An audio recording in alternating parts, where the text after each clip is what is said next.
بسم اللہ الرحمن الرحیم۔ السلام علیکم دوستو، اسلامک سلیوشن کے پلیٹ فارم سے آج آپ کے سامنے ایک ایسی حیرت انگیز ویڈیو لے کر حاضر ہوئے ہیں جو خانہ کعبہ کی تاریخ کے متعلق ہے۔ خانہ کعبہ کے بارے میں یقیناً یہ تمام باتیں آپ نے آج سے پہلے نہیں سنی ہوں گی۔ بہت ہی کم لوگ ایسے ہیں جو ان حقیقتوں کے بارے میں جانتے ہیں۔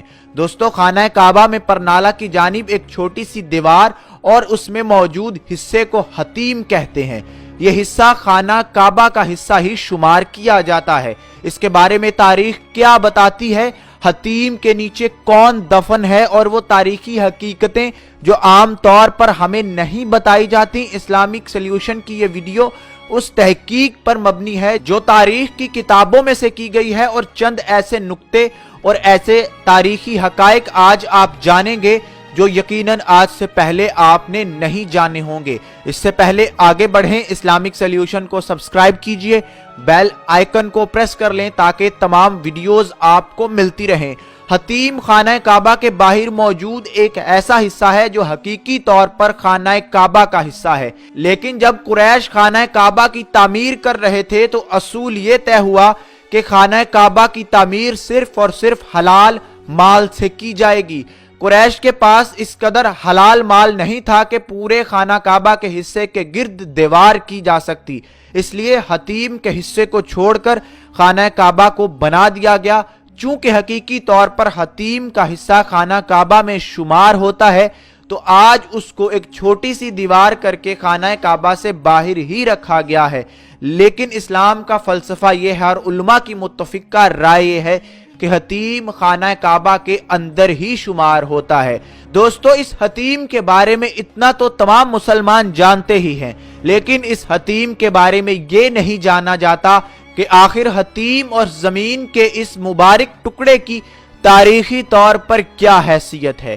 دوستو، ابراہیم علیہ السلام جب اپنی بیوی اور اپنے چھوٹے بیٹے حضرت اسماعیل علیہ السلام کو مکہ چھوڑ کر گئے تو اس وقت یہ ایک سنسان وادی تھی، لیکن بعد میں اللہ تعالیٰ نے اپنی قدرت سے اس شہر کو آباد کیا اور یہ شہر مکہ بن گیا۔ مکہ ہی میں رسول اللہ صلی اللہ علیہ وآلہ وسلم کی حضرت اسماعیل علیہ السلام کی لڑی میں سے پیدائش ہوئی، اور آج اسی شہر میں مسلمانوں کا قبلہ بھی موجود ہے۔ اس قبلہ کو تعمیر کرنے والے بھی حضرت ابراہیم اور ان کے بیٹے حضرت اسماعیل علیہ السلام ہی تھے۔ حضرت اسماعیل علیہ السلام اور ان کی والدہ ماجدہ حضرت ہاجرہ کو وفات کے بعد اسی مقدس سرزمین میں دفن کیا گیا، لیکن کہاں دفن کیا گیا اس کے بارے میں تاریخ دانوں نے جب کھوج نکالی تو یہ معلوم ہوا کہ ان کو حجر اسماعیل میں دفن کیا گیا۔ حجر اسماعیل اصل میں کیا ہے اس بارے میں مسلمانوں کی بہت بڑی تعداد نہیں جانتی۔ آج آپ جان کر یقیناً چونک جائیں گے کہ خانہ کعبہ کے باہر موجود جو حتیم کی جگہ ہے وہی حجر اسماعیل ہے۔ اسی حجر اسماعیل کے اندر حضرت ہاجرہ اور حضرت اسماعیل علیہ السلام کو دفن کیا گیا تھا۔ ان کی قبریں اسی حجر اسماعیل کے نیچے زمین میں موجود ہیں۔ حضرت عائشہ رضی اللہ تعالی عنہا سے روایت ہے کہ انہوں نے کہا، میں چاہتی تھی کہ خانہ کعبہ کے اندر جا کر نماز پڑھوں تو رسول اللہ صلی اللہ علیہ وآلہ وسلم نے میرا ہاتھ پکڑا اور مجھے حجر کی طرف لے گئے اور فرمایا یہاں نماز پڑھ لے۔ یہ بھی خانہ کعبہ کا حصہ تھا، مگر تیری قوم نے جب خانہ کعبہ کو بنایا تو اسے کعبہ سے خارج کر دیا۔ وہ حصہ حتیم ہے، یہاں حضرت اسماعیل علیہ السلام اور ان کی والدہ کی قبر ہے، جیسا کہ اکثر علماء نے اس امر کا ذکر کیا ہے۔ یہاں حضرت اسماعیل علیہ السلام کی کنواری لڑکیاں بھی دفن ہیں، جیسا کہ ارزقی نے اپنی تاریخ میں ذکر کیا ہے۔ ارزقی نے اپنی تاریخ میں لکھا ہے کہ مبارک بن حسان الانماتی نے بیان کیا کہ میں نے عمر بن عبدالعزیز کو حجر میں دیکھا تو کہتے سنا کہ حضرت اسماعیل علیہ السلام نے اللہ تعالیٰ سے مکہ کی گرمی کی شکایت کی تو اللہ تعالیٰ نے فرمایا میں تیرے لیے حجر میں قیامت تک کے لیے ٹھنڈی نسیم جاری کر دوں گا۔ حضرت اسماعیل کا انتقال بھی اسی جگہ پر ہوا۔ خالد نے بیان کیا کہ میزاب کعبہ سے لے کر حجر کے مغربی دروازے تک کسی مقام میں آپ کی قبر ہے۔ گو ہمیں آج کل مطاف کے پاس کسی کا دفن ہونا عجیب سا معلوم ہوتا ہے، بلکہ مسجد حرام میں بھی کسی کا دفن کیا جانا عجیب معلوم ہوتا ہے، کیونکہ آج کل یہاں رات دن طواف کرنے والے، نماز پڑھنے والے اور حج کرنے والے آتے رہتے ہیں، اور ہماری شریعت میں بھی مسجد کو قبرستان بنانے کی مخالفت اور مسجد میں دفن کرنے کے بھی خلاف ہے۔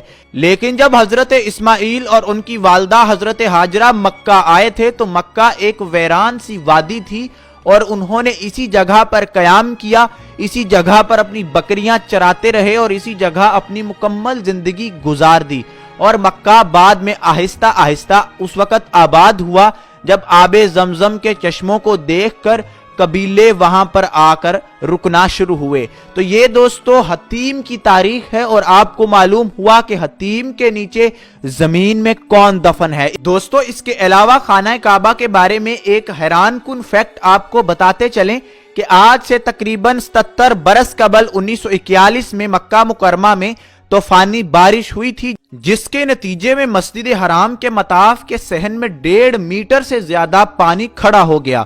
اس پانی نے حجر اسود کو بھی ڈھانپ دیا تھا۔ اس موقع پر ایک بحرینی لڑکے علی العوزی کی تصویر منظر عام پر آئی تھی، جس نے تیر کر نادر انداز سے طواف کعبہ کیا تھا۔ سیرت کی کتابوں میں آتا ہے کہ ایک صحابی رضی اللہ تعالی عنہ نے بھی بیت اللہ کا طواف تیر کر کیا تھا۔ علی العوزی 2015 کے وسط میں فوت ہو چکے ہیں۔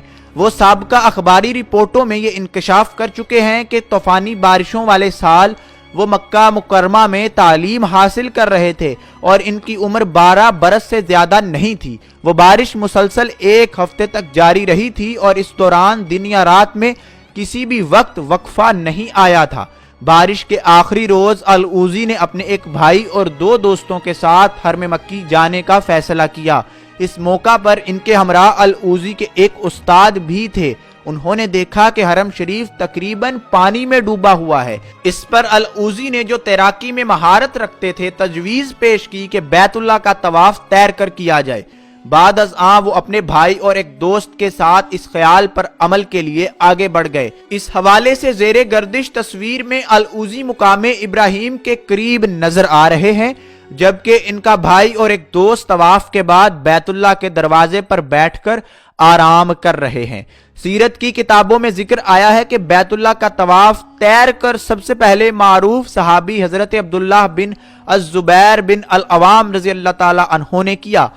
ان کے علاوہ علماء اکرام میں البدر بن جماعہ نے بھی تیر کر بیت اللہ کا طواف کیا۔ اس حوالے سے ایک کتاب میں آیا ہے کہ جب بھی وہ حجر اسود کے متوازی آتے تو اس کا بوسہ لینے کے لیے ڈبکی لگاتے تھے۔ تیر کر طواف کرنا یہ ایک نادر نوعیت کی عبادت ہے۔ مکہ مکرمہ میں متعدد بار بڑے سیلاب آئے، تاہم مورخین کے مطابق 2 مرتبہ کے سوا ایسا موقع نہیں آیا کہ اس میں تیراکی کی جا سکے۔ ان میں ایک اہم واقعہ اسلام کے آغاز کے زمانے میں اور دوسرا تقریباً آج سے 77 برس قبل پیش آیا تھا۔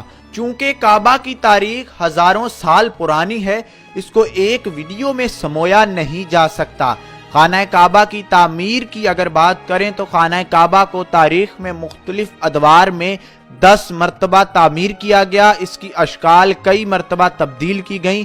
آج جس شکل میں خانہ کعبہ ہمیں نظر آ رہا ہے، یہ وہ شکل نہیں جس میں حضرت اسماعیل اور حضرت ابراہیم علیہ السلام نے اس کو تعمیر کیا تھا۔ اس کے بعد آنے والی قوموں نے خانہ کعبہ کو کئی بار کئی دیگر اشکال میں تعمیر کیا، اور آخری بار 17ویں صدی میں سلطنت عثمانیہ کے سلطان مراد دوئم نے خانہ کعبہ کی تعمیر کروائی تھی۔ دوستو اسلامک سلیوشن کی یہ ویڈیو انتہائی حیرت انگیز معلومات پر مبنی تھی، اور وہ معلومات جو دنیا جہان کے دوسرے موضوعات سے ہٹ کر ہمارے دین اسلام کے متعلق اور خانہ کعبہ کی اس تاریخ کے متعلق ہیں جو عمومی طور پر ہمیں نہیں معلوم اور ہمیں اس بارے میں زیادہ بتایا بھی نہیں جاتا۔ اس ویڈیو میں آپ نے جانا حطیم کے بارے میں کہ حطیم میں زمین کے اندر کیا پوشیدہ ہے، کس کی قبور وہاں پر موجود ہیں، اور تاریخ دان اس حوالے سے کیا کہتے ہیں، اور اس کے بعد کعبہ کے گرد تیر کر طواف کرنے کے واقعے کو آپ نے جانا۔ یہ حیرت انگیز واقعہ کیسے اور کس طرح سے ہوا اور کس کو یہ سعادت نصیب ہوئی، آج کی ویڈیو میں آپ نے جان لیا۔ اس بہترین ویڈیو کو زیادہ سے زیادہ لوگوں تک پہنچائیں تاکہ زیادہ سے زیادہ مسلمان ان حیرت انگیز معلومات کو جان کر اپنے علم میں اضافہ کر لیں۔